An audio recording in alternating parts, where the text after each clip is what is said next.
Hello students, in the previous video I told you what is power sharing. Power sharing क्या होती है ये मैंने आपको पहले वीडियो में बताया था। पावर शेयरिंग को हिंदी में कहते हैं सत्ता की साझेदारी।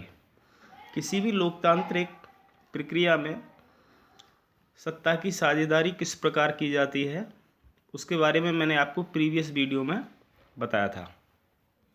अब हम इसमें चर्चा करेंगे बेल्जियम और श्रीलंका के बारे में।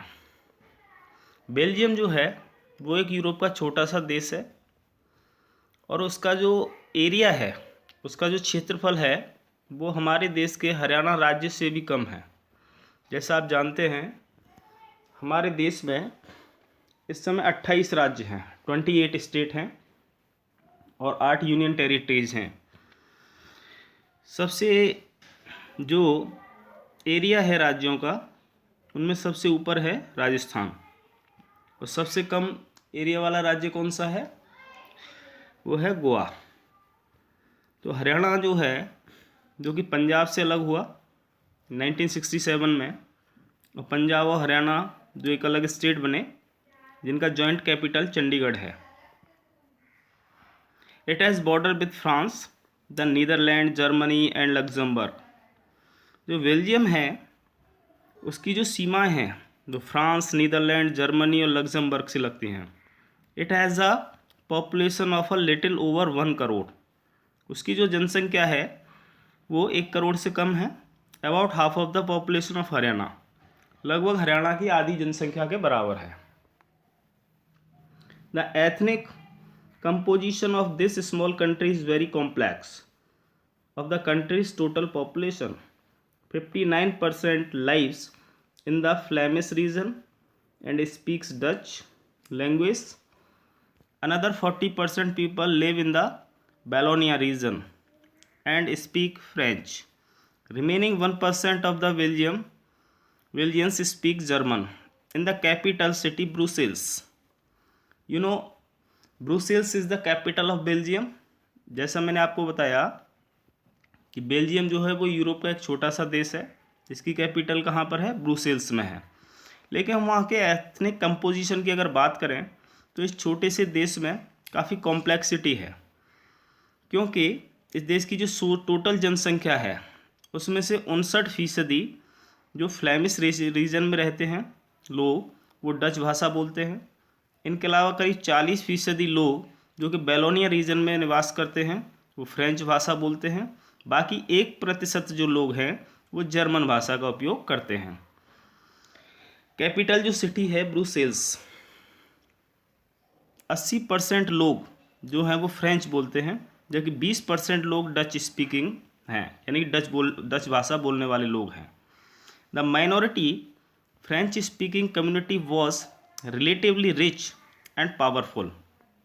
जो माइनॉरिटी है, जो फ्रेंच स्पीकिंग कम्युनिटीज़ में जो माइनॉरिटीज़ हैं वो ज़्यादा पावरफुल हैं।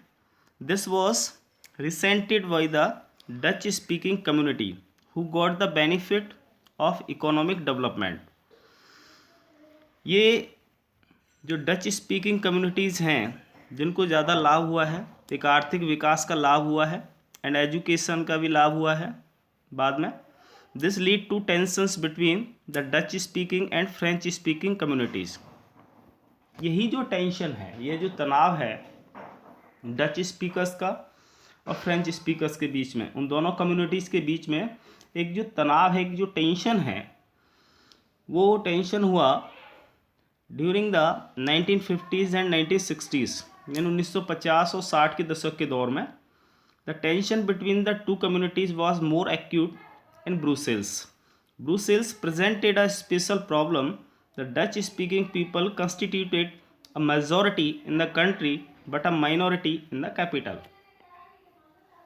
ये जो टेंशन था दोनों कम्युनिटीज़ के बीच में ब्रुसेल्स के अंदर वो ज़्यादा एक्यूट रहा।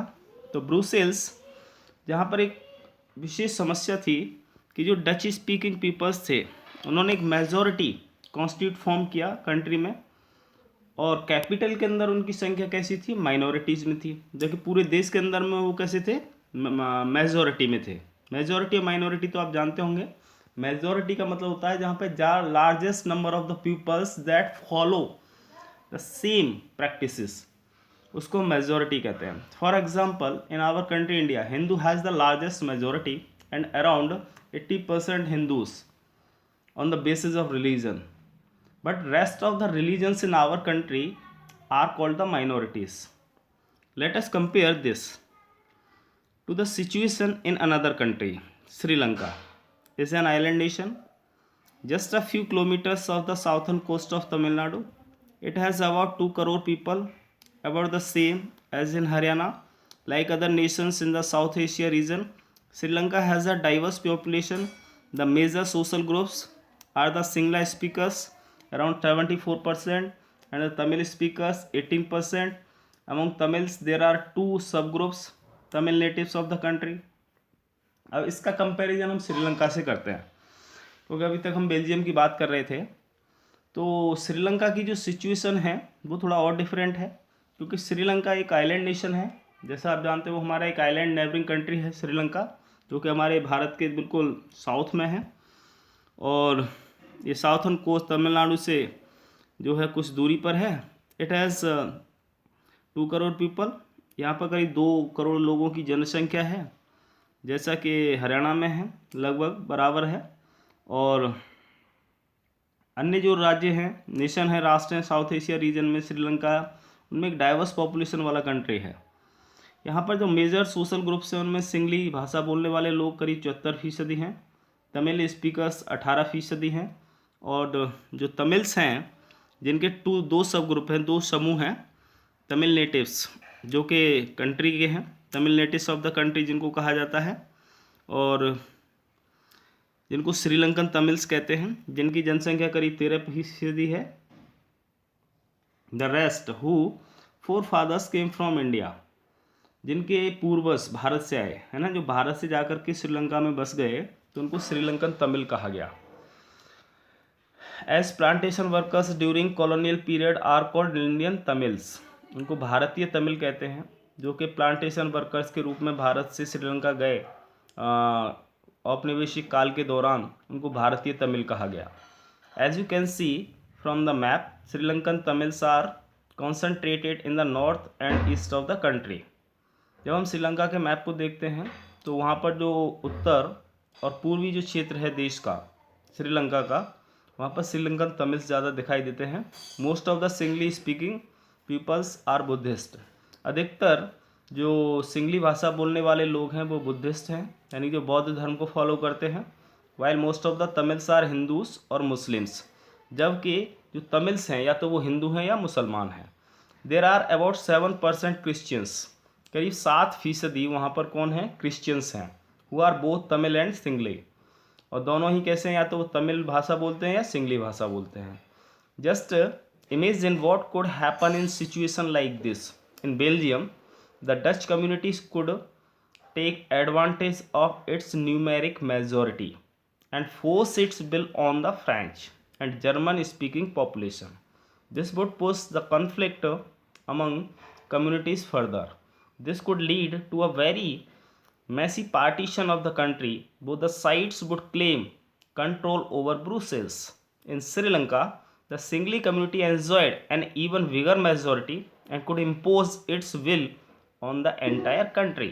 Now let us look at what happened in both these countries. ऐसा अगर हम इमेजिन करते हैं कि इस प्रकार की सिचुएशन कैसे बनी, तो बेल्जियम में जो डच कम्युनिटीज़ के लोग थे, जो डच भाषा बोलने वाले जो लोग थे, वो न्यूमेरिक मेजॉरिटी में थे, यानी कि उनकी बहुमत था. उन्होंने उनका लाभ लिया, और उन्होंने जो फ्रेंच कम्युनिटीज़ के जो लोग थे, जो माइनॉरिटीज़ पीपल्स थे, या जो जर्मन स्पीकिंग पॉपुलेशंस थी, वो सबको माइनॉरिटीज़ कहा गया. और उनके बीच का जो एक कन्फ्लिक्ट रहा, जो संघर्ष रहा, वो कम्युनिटीज़ को लेकर के रहा, और उसका जो कंट्री का जो एक पार्टीशन रहा वो मेजॉरिटी और माइनॉरिटी बेस पर रहा. ठीक है. इसी प्रकार जब हमने ब्रुसेल्स के बारे में पढ़ा कि ब्रुसेल्स के अंदर जो माइनॉरिटीज़ थे, है ना, और बाकी अन्य पार्ट में बेल्जियम के अन्य हिस्सों में रहने वाले कौन थे, वो मेजॉरिटीज़ थे.